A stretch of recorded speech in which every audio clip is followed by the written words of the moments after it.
विजयपुर नाम के एक गांव में अमित शर्मा नाम का एक गरीब ब्राह्मण रहता था। उनकी पत्नी का नाम पूजा है। वो अपने पति का साथ देते हुए उनके सभी कामों में मदद करती थी और उनकी एक बेटी भी है जिसका नाम है गौरी। अमित शर्मा गरीब है लेकिन गुण में बहुत महान है। वो पीढ़ी दर पीढ़ी चली आ रही पौरोहित्य को त्यागे बिना उसको जारी करते जा रहा था। वो गांव में अच्छे कार्य करने जाता और लोग जितना धन देते उतना ही ले लेता था। उन्होंने घर के खर्च के लिए कुछ राशि का भुगतान कर और बाकी अपनी पत्नी पूजा को देकर संभाल को रखने को बोलता था। गांव में अमित शर्मा की प्रतिष्ठा बहुत अच्छे व्यक्ति के रूप में थी। ऐसे ही कुछ समय बीत गया। स्थितियां बदल गई। उस गांव में बारिश की कमी के कारण सूखे ने तबाही मचा दी। फसलें ना पकने के कारण खेत बंजर हो चुका था। अत्यधिक सूखे के कारण गांव के जमींदार ने शादी और उत्सव जोर शोर से ना मनाने का आदेश दिया। आगे चलकर अमित शर्मा के लिए काम करना बहुत मुश्किल हो गया। बचाए हुए धन से कुछ समय अच्छे से गुजरा। एक दिन पूजा अमित शर्मा से कहती है, सुनिए जी, ऐसे बैठकर खाएंगे तो पहाड़ भी पिघल जाएंगे। चलिए दूसरे गांव जाकर कुछ काम करते हैं। जब चीजें बेहतर हो जाएंगी तो दोबारा यहाँ आ जाएंगे। पूजा के ऐसा कहने पर अमित शर्मा राजी हो जाता है। गांव में लुटेरों के डर से मेहनत की कमाई का कुछ पैसा यात्रा खर्च के लिए रख लिया। बाकी पैसे उसने एक थैले में बांधकर उस गांव के एक व्यापारी बंसीलाल के पास छुपाने चला गया। बंसीलाल उस गांव में बहुत अमीर था। सूद का कारोबार करके अच्छा धन कमाता था। अमित शर्मा ने बंसीलाल से कहा, बंसीलाल, सूखे के कारण मेरे लिए इस शहर में काम करना मुश्किल हो गया है। मैं जीवन गुजारने के लिए अपने परिवार के साथ दूसरे गांव जा रहा हूँ। मेरे पास कुछ धन है, इसे आप अपने पास रख लो। जब मैं वापस आऊंगा तब मुझे दे देना। और ऐसा कहते ही तुम्हारा धन छुपाने से मुझे क्या मिलेगा? ऐसा कहने पर अमित शर्मा बंसीलाल को कुछ धन देने के लिए सहमत हो जाता है और बंसीलाल धन छिपाने के लिए हाँ कर देता है। अमित शर्मा ने अपने साथ लाया हुआ धन का थैला बंसीलाल को देकर अमित शर्मा वहां से निकल जाता है। अमित शर्मा परिवार के साथ गांव छोड़कर चला जाता है और ऐसे ही कुछ साल बीत जाते हैं। सूखाग्रस्त गांव में प्रचुर वर्षा होने के बाद गांव ने अपना गौरव पुनः प्राप्त कर लिया है। कुछ वर्षों बाद अमित शर्मा अपने गांव लौट आया। घर आकर अमित शर्मा अपनी पत्नी से कहता है, सुनो, मैं जाकर बंसीलाल के पास से धन की थैली ले आता हूँ। ऐसा कहकर गांव में जाकर बंसीलाल के घर जाता है।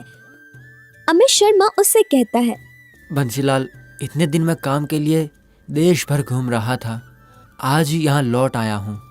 जो थैली मैंने आपको दी थी वो आप मुझे लौटा दीजिए, मैं उसे लेकर चला जाऊंगा। अमित शर्मा के ऐसा कहने पर देखो, इतने दिन तुम्हारा धन छुपाना बहुत मुश्किल था। उसने धन की थैली लाकर अमित शर्मा को दे दी। अमित शर्मा वो धन लेकर अपने घर की तरफ चला गया। घर जाकर उसने वो धन की पोटली खोलकर देखा तो उसमें कंकड़ के पत्थर थे। ये देखकर अमित शर्मा हैरान रह गया। उसे एहसास हुआ कि बंसीलाल ने उसके साथ धोखा किया है। वो फिर से बंसीलाल के घर गया। देखिए, मैंने आपको धन की थैली दी थी तो शायद गलती से आपने मुझे कंकड़ और पत्थर से भरी थैली दे दी है। कृपया आप मुझे थैली दे दीजिए तो मैं फिर चला जाऊंगा। अमित शर्मा के ऐसा कहने पर क्या तुम होश में आके ही बात कर रहे हो ना? मैंने तुम्हें वही थैली वापस दी जो तुमने मुझे दी थी। उसमें तुमने क्या रखा था मुझे कैसे पता चलेगा? अगर तुम्हें मुझ पर इतना ही संदेह है तो जब मैंने तुम्हें थैला दिया तब खोलना चाहिए था ना। मैं गांव का मशहूर और प्रतिष्ठावान आदमी हूँ। मुझे तुम्हारा धन लेने की कोई ज़रूरत नहीं है। एक तुच्छ सी पत्थर की थैली मेरे पास रखकर मुझसे पैसे ऐंठना चाहते हो? मुझे बेवकूफ़ समझ रखा है क्या? बंसीलाल ने ये सब कहा। अमित शर्मा को समझ नहीं आया कि इस अप्रत्याशित घटनाक्रम का क्या करे। जी, मैं एक गरीब ब्राह्मण हूँ, मुझे धोखा देना सही नहीं है। कृपया मेरा धन वापस दे दीजिए। अमित के ऐसा कहते ही बंसीलाल गुस्सा हो जाता है। क्या एक बार जब तुमसे कह दिया तो समझ नहीं आता है क्या?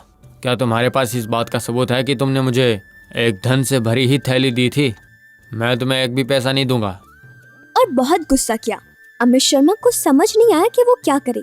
वो आंखों में आंसू लेकर वहां से घर चला गया। खाली हाथ आए अपने पति को देखकर पूजा उससे कहती है। सुनिए जी, क्या हुआ? बंसीलाल ने धन दिया क्या? पूजा के ऐसा कहने पर अमित शर्मा जो कुछ भी हुआ सब बता देता है। आप चिंता मत करो, ये आपकी मेहनत की कमाई है। जो जहाँ भी गई है वही हमारे पास लौट आएगी। आप जाके जमींदार से मिलकर बताओ कि क्या हुआ। फिर पूजा ने ये सलाह दी। अमित शर्मा ने उस गांव के जमींदार भूपेंद्र को जाकर जो कुछ भी हुआ सब बता दिया। ये सुनकर भूपेंद्र ने बंसीलाल को बुलाया। दोनों ने अपने तर्क स्पष्ट किए। अमित शर्मा ने कहा धन दिया है और बंसीलाल का कहना था कुछ भी नहीं दिया है। इन दोनों के बीच कोई तीसरा व्यक्ति ना होने के कारण कौन सच बोल रहा है और कौन झूठ बोल रहा है भूपेंद्र को कुछ भी समझ नहीं आता। उस गांव में उन्होंने कठिन समस्याओं का समाधान किया था, लेकिन ऐसी समस्याएं कभी नहीं आई थी। बहुत सोचकर उन्होंने बोला, कल आप दोनों लोग अपनी पत्नियों के साथ गांव के बाहर तालाब के पास आएंगे तो मैं बताऊंगा कौन सच बोल रहा है और कौन तुम में से झूठ बोल रहा है। भूपेंद्र के ऐसा कहते ही वो दोनों वहां से चले जाते हैं। जमींदार को रात भर सोचने के बाद एक उपाय सूझता है। अगली सुबह भूपेंद्र गांव के बाहर के तालाब के पास पहुंचता है। अमित शर्मा और बंसीलाल भी वहां पहुंच जाते हैं। हर कोई बेसब्री से यही इंतजार कर रहा था कि क्या होगा। भूपेंद्र ने 2 बड़ी टोकरी मंगवाई और दोनों को संबोधित करते हुए कहा कि तुम दोनों इन टोकरियों को सिर पर रखकर दूर स्थित उस बरगद के पेड़ के पास जाओ और फिर वहां जाकर यहाँ तक वापस आओ, और जो सबसे पहले वापस यहाँ आएगा वो विजेता होगा।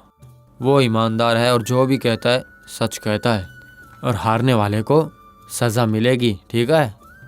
कोई चारा ना होने के कारण दोनों अपने सिर पर टोकरी रखकर चल पड़े। बंसीलाल ने चलते हुए अपनी पत्नी से कहा कि इस जमींदार ने टोकरी में क्या रखा होगा, बहुत भारी है। बंसीलाल के ऐसा कहने पर हमें ये नौबत क्यों आई? हमने ऐसे कौन से कर्म किए थे जो इतना भारी उठाना पड़ा हमें? आपने उनके पैसे न लिए होते तो ये नौबत न आती। उस ब्राह्मण की हाय लगी है हमें। ऐसा कहते ही कुछ देर सब्र करो तो इस प्रतियोगिता को हम ही जीतेंगे। अमित शर्मा को उसका धन देने की कोई जरूरत नहीं होगी। ऐसा कहा। वहीं दूसरी तरफ अमित शर्मा की पत्नी उससे कहती है कि हमारे ही पैसे डूब गए, फिर ये परीक्षा क्यों देनी पड़ रही है जी? पूजा, अगर हम अभी इस प्रतियोगिता से हट जाएंगे तो हम दोषी बन के रह जाएंगे। हम भगवान पर भरोसा करके ही आगे बढ़ेंगे। ऐसा कहने पर पूजा चुप हो जाती है। थोड़ी देर में प्रतियोगिता खत्म हो गई। बंसीलाल अमित शर्मा से पहले पहुंच गया। बाद में अमित शर्मा पहुंचा। दोनों अपनी टोकरियां नीचे रखते हैं। बंसीलाल प्रतियोगिता जीतकर मन में खुश हो रहा था। अमित शर्मा सोच में पड़ गया। इतने में ही भूपेंद्र ने टोकरी पर से कपड़ा हटाने को कहा। टोकरी पर से कपड़ा हटाते ही टोकरी में से बंसीलाल का बेटा निकलकर एक कागज भूपेंद्र को देता है। फिर अमित की बारी आती है। वैसे ही अमित शर्मा की टोकरी में से उसकी बेटी निकलकर एक कागज भूपेंद्र को दे देती है। बंसीलाल और अमित शर्मा को यहाँ क्या हो रहा है कुछ समझ नहीं आया। दोनों कागज को अच्छी तरह देखकर भूपेंद्र ने कहा कि आप दोनों के यहाँ आने से पहले ही बंसीलाल की टोकरी में उनके बेटे और अमित की टोकरी में उनकी बेटी को मैंने छुपने के लिए कहा था। उन दोनों को एक कागज देकर आप लोगों ने टोकरी ले जाते वक्त क्या बातें की, वो सब बातें लिखने के लिए कहा था। छोटे बच्चे तो भगवान के समान हैं। तीसरा कोई ना होने के कारण आप दोनों ने क्या बातें की, बस वही लिखी है। अभी कौन गलती की है वो सामने आ जाएगा। बंसीलाल अपनी कुटिल बुद्धि से अमित शर्मा को धोखा देना चाहता था। अब उसकी गलती के कारण अमित शर्मा को 2 गुना धन लौटाना होगा। भूपेंद्र के ऐसा कहते ही भूपेंद्र जी, मैंने अपनी बेवकूफ़ी के कारण ऐसा किया, अब मुझे माफ़ कर दीजिए। इतना कहकर वो अपनी गलती मान लेता है। उसके बाद अमित शर्मा को 2 गुना धन लाकर देता है। जमींदार ने अपनी चतुराई से समस्या का समाधान किया। गांव में सभी ने उनकी प्रशंसा की। दोस्तों, ईमानदार लोग शेर की तरह होते हैं। उन्हें सिंहासन की बिल्कुल ज़रूरत नहीं होती है। वो जहाँ बैठेंगे वहीं उनका सिंहासन है। भगवान उनके साथ कभी अन्याय नहीं करेंगे।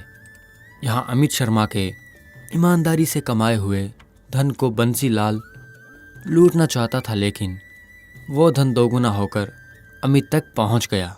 अगर कोई उनकी मेहनत की कमाई चुराना चाहता है तो इससे उन्हें दोहरी परेशानी होती है।